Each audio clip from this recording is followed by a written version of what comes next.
want to introduce yes. Oh, okay. Can I ask a question? Okay. That Stephen Manier with me today, he's from the American Friends Service Committee, came in and do a speech for us in Logan yesterday.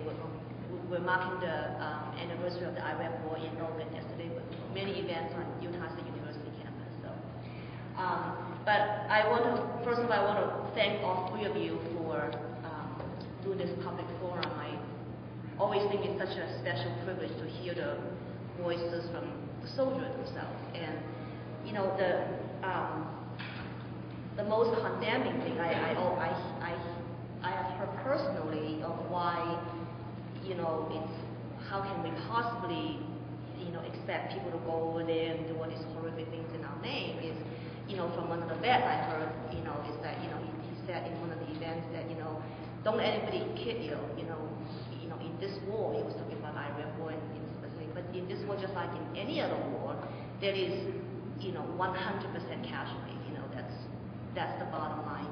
And was it you that said that, Andy, actually, or it could have been? But anyways, my question really is, you know, and I'd like to hear all three of you comment if you can, is, you know, what is the best thing that, you know, those of us, like myself, you know, can do to help the veterans that, you know, that are among us?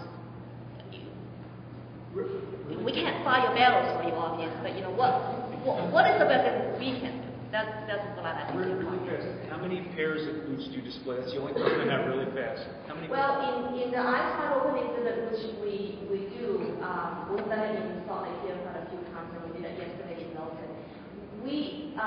The one that we do now is just for Utah. And so how many? We have 23 pairs of boots from Utah, but we have two additional ones.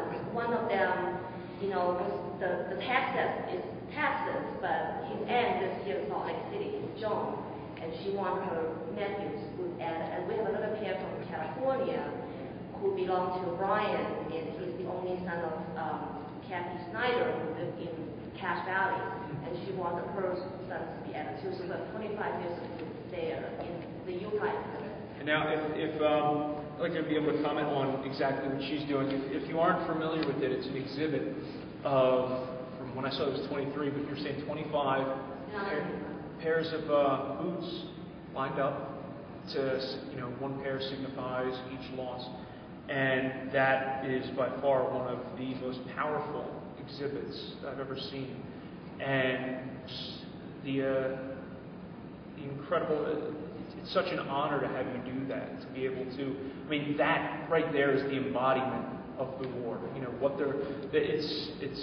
that's what's left.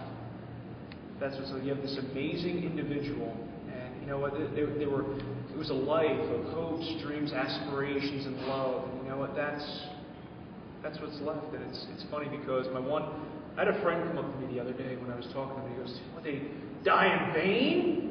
And I told him, "You know, my man, I don't think you know what the definition of vain is. It's for vanity. It's a facade. Vanity is essentially like a veneer, a wallpaper, painting. I think what you're looking for, and no matter how hard it hurts to say, nothing. They died. Nothing. Yes, they died not in vain for nothing. And even though the exhibit is boots, you know, there's nothing there, but it says everything. And my heart goes out to you for putting up that exhibit every chance you can. That's amazing. Thank you. I don't think enough people thank you for what you do. Thank you, Andy. Appreciate it. But, do you guys want to answer this? You go. You're doing it. You're doing it. And, you know, people, the other day I was really kind of bitter, and I've got to put my anger in check sometimes. And, you know what? Fucking damn it. You know, it's how many people can we get? How many people can we get? It's, you know what? And then it hit me the other day. I went, you know what? If we get 5, if we get 2, if we get 1, that's enough. That's enough. You don't need 5,000. Hell, you don't need 10,000. You know, right now in this room we have 16. 16 to me right now is just as important as 5,000. And I'll treat every one of you as the same. You know, that important, and that's just what we can keep doing, you know, until something comes up like a draft, something that's going to mobilize mass disarray. This is it. This is what we can keep doing. Keep taking it to them. Keep sharing information. That's it. I mean, if I hate to put time limits on something. That's why I stay a while after everything, because if there's a question you don't know, ask. If there's something there's knowledge you're not leading with, ask. Because all this ultimately, yeah, we're telling you, but it's information share. So that's what we're doing.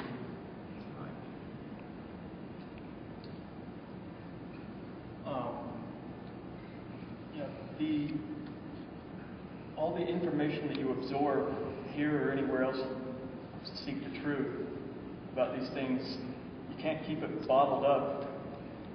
You have to spread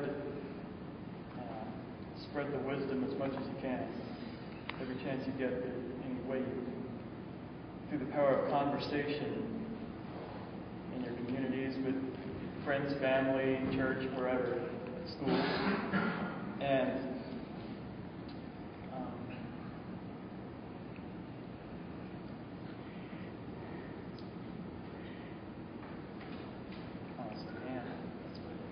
is that it? For some reason, I keep putting "and" at the end of the sentence.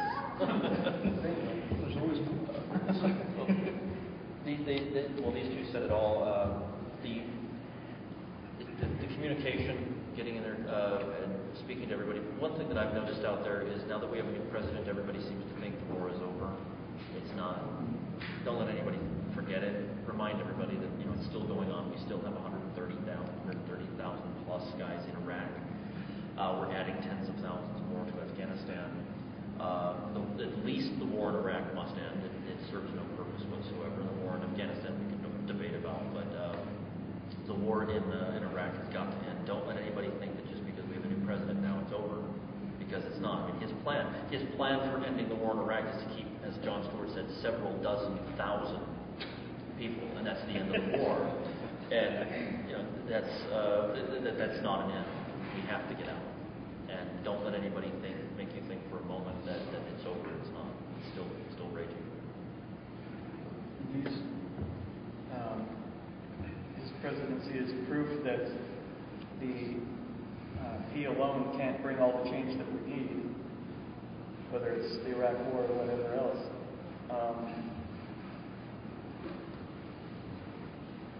Because a lot of what he's doing is the agenda forced upon him by the Washington establishment, and we need enough pressure from the public to push it over the edge, which is what FDR, for example, asked of the progressive movements. It's also another significant thing is nothing is going to get handed to us. There's no way in hell that anything has been given out of kind heart to anyone. Anyone. I mean, we just asked some of the labor organizers here, and I'm sure they've followed some of the labor movements. The people who, in the 20s and 30s faced clubs just because they wanted child labor laws, or faced fire hoses and yet again clubs to fight tooth and nail and die for the 8-hour day. To die for it. Okay, and the minute we stop fighting, we let them think that we're happy with what we have. And as a matter of fact, we might have a little bit too much. Why don't you go ahead and take some of that back? No. We can't have that. We cannot have that. We always have to have, let's use the military analogy. We always have to have a stabilization force to stay behind and watch the people. But, you can't just think that something is going to happen. If we sit back and let them deal with it, you're going to have an increase of troops in Afghanistan. Or you're still going to have what they call stabilization force, but it's an occupation force. It's an occupation force. Come on, when you think of, why do we still have a military base in Germany? To what, stables? No. That's, that's our property. I hate to say it. That's empire. Okay. So, that's it. If you want to That's the thing. If you want to, the labor organizers, they're the best people to talk to about what happens when you do nothing. They'll tell you when you do nothing, guess what? You lose your jobs. You wind up in the situation that you have now. You know, you also want to read about labor struggle. For Christ's sake, it's a book that transcends time. Read Upton Sinclair's The Jungle. Wow.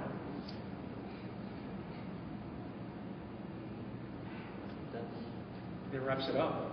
Unless anybody else has any other questions, I'd be more than happy to stay behind for a couple minutes to tie up any other ends you might possibly have. But thank you so much for coming out.